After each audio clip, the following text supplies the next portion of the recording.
What if the Library of Alexandria never burned and instead became a seed for a planetary network of thought? Imagine a world where scrolls circulate not as relics, but as living threads of exchange. The library evolves into a living web that spans continents, where scholars, traders, monks, sailors, and farmers all contribute notes, diagrams, and questions. Knowledge travels as fast as caravans and ships can carry it, yet it does so with the patience of a librarian who loves small corrections as much as sweeping discoveries. In this timeline, every library, archive, and workshop links to a central index that updates in real time. No empire owns the data. Every culture adds its own fuel to the furnace of curiosity. In such a world, we do not rush to map the world, but map the ideas that linger within it. The ancient mathematicians exchange notes with desert poets. The navigators trade sea charts with herbalists who chart weather through plant signals. Astronomers compare star maps with poets who describe the sky as a chorus. The result is not a single miracle, but a chorus of small advances that feed each other, a steady climb rather than a dramatic ascent. With a continuous stream of questions, the practical becomes poetic. Calendars converge not on conquest, but on cycles of harvests, meteor showers, and tides. Time becomes something you feel in your bones rather than a number on a page. The need to memorize vast genealogies fades as compendia grow thick with cross-references, eyewitness notes, and dissenting opinions. This creates a culture that values doubt as a tool, that prizes the art of asking better questions as much as the habit of finding answers.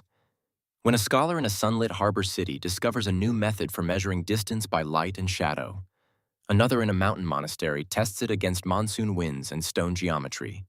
They compare, argue, adjust, and then invite others to challenge them. The truth does not arrive as a single verdict, but as a living map that keeps expanding. As centuries pass, this network becomes a quiet engine behind the scenes of trade and policy. In politics, leaders consult not only generals and priests, but also scholars who translate experiments into apprenticeships and laws that reward curiosity. In rural villages, families build simple devices to predict seasonal rains and to interpret patterns in birds and clouds. The devices are small, but they become the fire that keeps a community alive through droughts. The spread of technology follows this logic. Tools propagate when they prove useful and adaptable, not when they are marketed as inevitable revolutions. Paper and ink, once bound to a few powerful centers, are replicated in countless homes. The act of writing becomes a social habit, not a ritual of elites. Information travels on the backs of farmers, merchants, and storytellers as easily as on ships and caravans. The result is a world where innovation is a communal exercise, where failure is shared as a necessary step, and where progress does not bury memory, but nourishes it. In this world, the scientific method does not begin with a flash of accidental genius, but with a steady practice.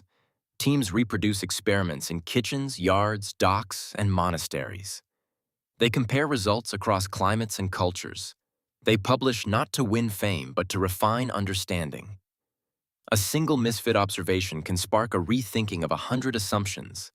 A stubborn correction can reroute an entire field. The unexpected consequences ripple beyond laboratories.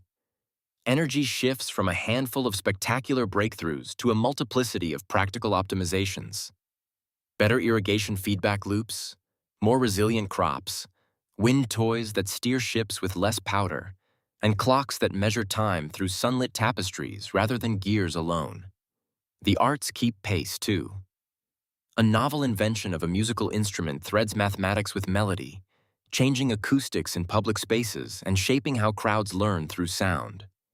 The idea of precision becomes a habit of life rather than a rare trait of technicians.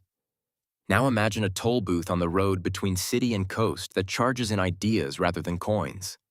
A tax on erroneous theory that funds better experiments. A culture that treats doubt as currency. In such a world, the industrial age trundles forward but with a more patient pace, and the environment does not burn as furiously under the furnace of quick growth. When the world faces a crisis, we do not panic in isolation. We convene a council of scribes and makers who collate data faster than rumors emerge. The result is not a utopia of perfect understanding, but a feverish, vibrant attempt to stay in conversation with reality.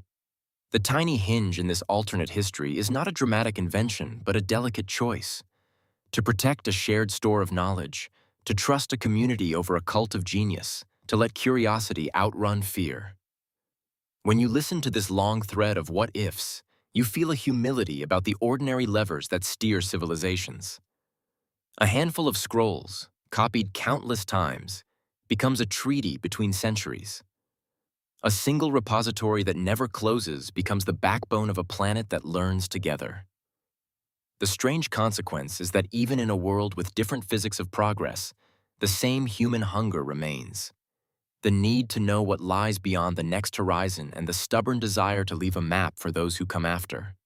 So perhaps the most astonishing truth of this quiet alternate unraveling is not a fantasy of power or glory, but a reminder. Small, persistent acts of sharing kindness to knowledge can tilt the axis of history as surely as grand acts of conquest.